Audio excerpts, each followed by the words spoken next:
dagaalka ka socda laascaanood ee loo geysanayo shacabka laascaanood waxa weeye aad badan u samir badan 15 sanadood ayaa waxa ku socday dilal qorshaysan oo habayatee aanay awood u yeelan Somaliland inay wax ka qabato dilalka qorshaysan cid geysanaysa way cadeyn kari weyday Somaliland cid geysatay oo ay qabatay oo soo bandhigtay ma jirin shacabkaas tacdiye kala badan oo loo geysanayay kacdoon bay sameeyeen ay ku diidan yihiin sida wax u socdaan sida maamulku ugu guul daraystay sugidda amnigooda taasina waxay dhashay halkii garowshii laga rabay xabad dad masaakiin ah oo shacab ah oo dhagax tuuraya ayaa Muuse iyo gacanyareyaashiisu laayeen oo jawaabtoodii dil bay noqotay iyo xabad markii ay xuquuqdooda ku kaceen ee ay u kaceen inay dadkooda difaacaanna waxa maamulka Muuse Biixi uu ku tilmaamay argagixiso oo iyaduna ah mid kale oo muujinaysa cadowtinimada iyo axmaqnimada Muuse iyo maamulkiisa ama Muuse iyo gacmayrayaashiisa waxa weeye waa dadkii deegaanka waxa Muuse kula dagaalamaya waa dadkii deegaanka ee caruurtooda laysay waa dadkii deegaanka ee aad sugi kari weyday amnigooda waa nacasnimo iyo nasiib darro inaad maanta tiraahdo argagixis ay la dagaalamaysa muwaqifkaaga adiga maxamed kaahin iyo ninka kale imanka hore waxa weeye iyaguna soo saaray statementska sheegaya argagixiso maaha dadkani waa dadkii deegaankan iyo goboladan lahaa way shireen dhibaatada faraha badan ee ku dhacday kadib go'aamo ayaa madax dhaqameedkiisii soo saaray go'aamada ay madax dhaqameedkoodu soo saareen hal loo ixtiraamo hana la tixgeliyo go'aamada waxa ku jiray in ay wada hadal diyaar u yihiin haddii Muuse ciidamadiisa kala baxo deegaanka oo space ama nafis siiyo wada hadallada waxaan leeyahay xabadi hal maaha cidna xoog laguma yeelsiin karo waxaanay doonin anagu siyaasiyiinta ka soo jeeda deegaamadan ee Hargeysa joogay waxaan aad isugu taxallujinaynay inaanu si hab siyaasadeed isugu xidhno labada shacab oo SSC dadkeeda ugu keeno ummadda kale way suurtageli weyday tanay dhashay natiijadan ay dhashay maanta dadkani way shireen go'aan bay yeesheen way midoobeen mowqifkooduna waxa weeye in ay ka tashadaan masiirkooda inay wada hadal diyaar u yihiin inay nabadgelyo doonayaan ha ogolaada Muuse taa ha la baxo ciidankiisa nabadgelyada ha siiyo firaaqo jaanis ha siiyo waxa la wada hadla markaa kadib sida garaadadu sheegeen Salebaan adiga muwaqifkaagu waa maxay maanta ma filaynin Muuse Biixi iyo Maxamed Kaahin ma filayn inay gelayaan ama bilaabayaan dagaal noocana waxa weeye way soo mareen way ogyihiin kacdoonka shacabka iyo gadoodka shacabka inaan cid bini aadam is hortaagi karin qoryo kaarabino iyo aakeyaal ah ayay kaga hortageen dawladii militariga ahayd ee xoogga weyneed in ay la dagaalamaan oo ka guuleystaan waxa sabab u ahaa kacdoonka iyo rabitaanka shacabkooda oo ku barbar taagnaa hawsha way ogyihiin inaan cid joojin karin kacdoonkan iyo gadoodkan waxaan jeclahay in dhiigga la joojiyo oo ay dhiigga joojiyaan inay caqliga ka shaqaysiiyaan waxay u egtahay Muuse in uu go'aansaday in uu meeshan ka baxo laakiin uu khasaaraha badiyo iyo dhimashada intaanu ka bixin meesha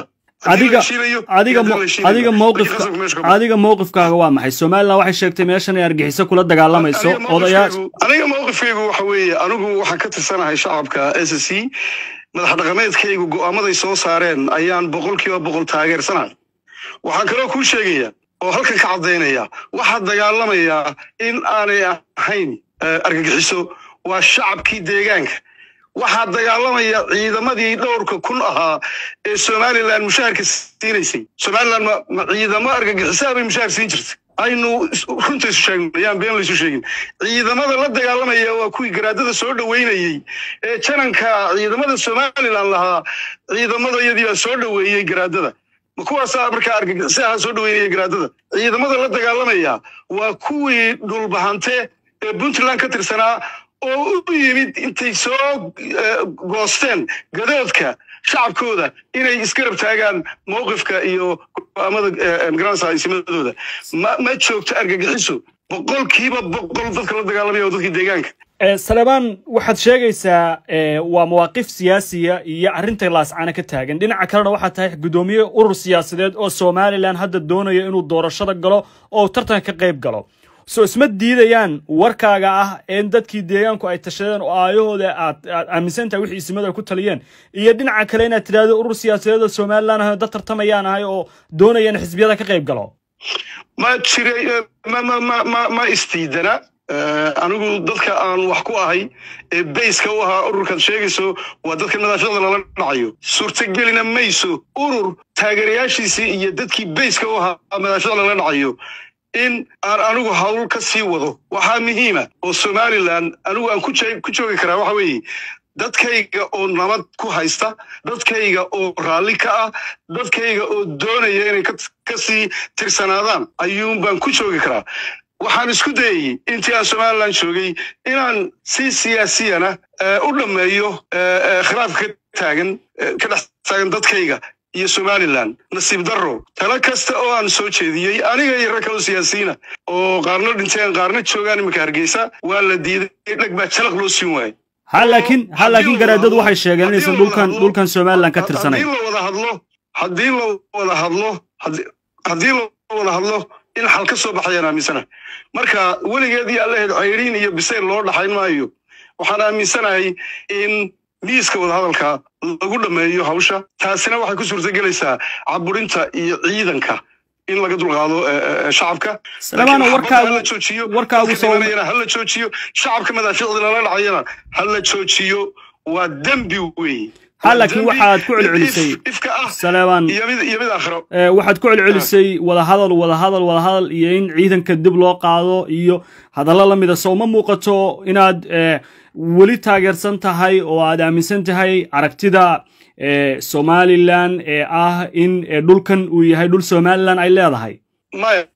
maya anigu waxa isimadu go'aamiyeen ayaan boqolkiiba boqol ku go'aanahay baan ku taa waan cadeeyay imikana waan ku celinayaa waxaan taageersanahay boqolkiiba boqol go'aamada garaadadu soo saareen waxaan kale oo aaminsanahay qodob kamida qodobkii garaadadu soo saareen ayaa wuxuu ahaa in wada hadal xaajada lagu galo haddii Somaliland ka baxdo meesha halkaana waxa ka furan wada hadal in ay ogol yihiin garaadadu marka shimbir baa ugu Itaaliyaro qoor qabasho biyo kuma cabto waxaa muhiima anigu wixii aan waday iyo qorshihii aan waday ee ahayd hab nidaam siyaasi ah inaan dadkan ku walaaleeyo oo ku mideeyo way suurtageli weyday sababtana waxa waa maamul xubida ay dhageysan waayeen siyaasiyiintii kala dambeeyay xukuumadda kulmiye waliba si gaar ah adigu waxaad ka tirsanayd waxaad hore uga tirsanayd kulmi waxaan ku sheegayaa sacad kugu sheegayaa inaan Somaliland ku ahaan karin xaaladda dadkii ku jiro mar walbana waxaan anigu ahay oo ku shaqeynaya rabitaanka iyo doonista shacabkayga Salebaan marka laga soo tago waxa hore u dhacay markaanu ka soo tagno oo aanu hadda xaaladda taagan nimaano gudoomiye urur siyaasadeed Somaliland tahay ma la hadashay madaxweynaha hore xisbiga uga wada tirsanaydeen ee kulmiye in badan baan isku dayay iimana suurtagelin inaan la hadlo channel badan baan maray erga badan baan u diray intaan waxaana bilaaban iyadoo ay muuqato sansaanta iyo kacdoonka shacabka soo socota si loo xakameeyo iimana baahna maxaad u aragtaa hadda xal suurtageli weyday suurtageli weyday inaan la hadlo maxaad u aragtaa xalka hadda xaalkan xabadda lagu joojin karo xalku waxa weeye sida dadka deegaanku rabaan inuu yeelo ma khasbi karo xoog kuma muquurin karo wax aanay doonin kuma khasbi karo waa inuu ixtiraamo oo tixgeliyo doonista shacabka SSC sida uu danaynayo doonista shacabkiisa marka